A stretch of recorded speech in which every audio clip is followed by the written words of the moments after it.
Wow, ini rahasia cara ekstrim. Langsung masuk ikan saat isi air.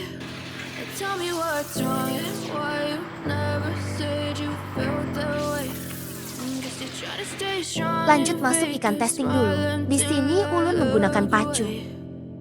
Setelah aman, barulah ikan lain menyusul masuk ke dalam tank.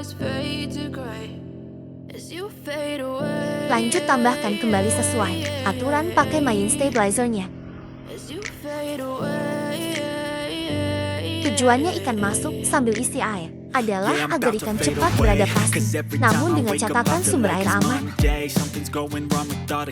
Alhamdulillah ikan aman-aman saja dan tidak perlu lama beradaptasi.